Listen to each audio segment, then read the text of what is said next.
നവകേരള bus ഇനി മുതൽ വാടകയ്ക്ക്. മുഖ്യമന്ത്രിയും മന്ത്രിമാരും സഞ്ചരിച്ച നവകേരള ബസ് വാടകയ്ക്ക് നൽകാൻ ആലോചന. വിവാഹം, തീർത്ഥാടനം, വിനോദയാത്ര എന്നിങ്ങനെ സ്വകാര്യ ആവശ്യങ്ങൾക്കായി ബസ് വിട്ടു നൽകാനാണ് തീരുമാനം. ബസിന്റെ ഭാവി റൂട്ട് സംബന്ധിച്ച് പുതിയ ഗതാഗത മന്ത്രിയായിരിക്കും അന്തിമ തീരുമാനം എടുക്കുക. 25 സീറ്റുകളുള്ള ബസ് AC ആണെങ്കിലും സ്ലീപ്പർ അല്ലാത്തതിനാൽ ദീർഘദൂര യാത്രയ്ക്ക് അത്ര അനുയോജ്യമല്ല. അതിനാലാണ് സ്വകാര്യ ആവശ്യങ്ങൾക്ക് നൽകാൻ ആലോചിക്കുന്നത്. വിവാഹ പാർട്ടികൾക്കും തീർത്ഥാടക സംഘത്തിനും വിനോദയാത്ര പോകുന്നവർക്കും ഇനി മന്ത്രിമാർ ഇരുന്ന സീറ്റിലിരുന്ന് പോകാം. എന്നാൽ മുഖ്യമന്ത്രി ഇരുന്ന ഒറ്റയ്ക്കുള്ള സീറ്റ് അങ്ങനെ തന്നെ നിലനിർത്തണോ മാറ്റം വരുത്തണോ എന്ന കാര്യത്തിൽ തീരുമാനം ആയിട്ടില്ല. നവകേരള സദസ്സിനായുള്ള ഓട്ടത്തിനിടെ ക്ലാസിൽ ചിലയിടങ്ങളിൽ പോറൽ വന്നിട്ടുണ്ട്. എറണാകുളം ജില്ലയിലെ 2 ദിവസത്തെ പരിപാടി കൂടി കഴിഞ്ഞ ശേഷമാണ് ബസിന്റെ അറ്റകുറ്റപ്പണി നടക്കുക. ബംഗളൂരുവിൽ എത്തിച്ച് ചില മാറ്റങ്ങൾ കൂടി വരുത്തിയാകും ബസ് വീണ്ടും പുറത്തിറക്കുക.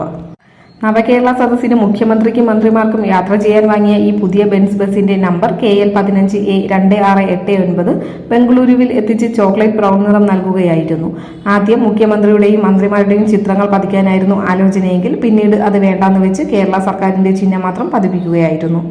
നവകേരള സദസ് സംഘടിപ്പിക്കാൻ തീരുമാനമെടുത്ത ശേഷം ആലോചിക്കാൻ ചേർന്ന മന്ത്രിസഭാ യോഗത്തിലാണ് ഗതാഗത മന്ത്രി ആന്റണി രാജു യാത്ര ബസ്സിലാകുന്നതിനെ പറ്റി ആശയം മുന്നോട്ട് വെച്ചത്.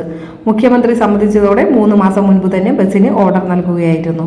മുഖ്യമന്ത്രിക്ക് ആദ്യം ക്യാബിൻ ആലോചിച്ചെങ്കിലും പിന്നീട് 180 ഡിഗ്രി കറങ്ങുന്ന കസേരയിലേക്ക് എത്തി. നിർമ്മാതാക്കൾ ചൈനയിൽ നിന്ന് ഓർഡർ ചെയ്ത് 1.5 മാസം കഴിഞ്ഞാണ് കസേര എത്തിയത്. ഇതാണ് ഒക്ടോബർ ആദ്യാഴ്ച കേരളത്തിന് കൈമാറുമെന്ന് കരുതിയ ബസ് വൈകിയത്. ബസ്സിൽ പടി കയറേണ്ടതില്ല. വാതിലിൽ ആളെത്തിക്കഴിഞ്ഞാൽ അത്യാധുനിക ഓട്ടോമാറ്റിക് ലിഫ്റ്റ് ആളിനെ ബസ്സിലെത്തിക്കും. പിന്നീട് ലിഫ്റ്റ് മടങ്ങി ബസ്സിനുള്ളിലേക്ക് മാറും. ഇതും കേരളത്തിൽ ആദ്യമായാണ് പരീക്ഷിക്കുന്നത്.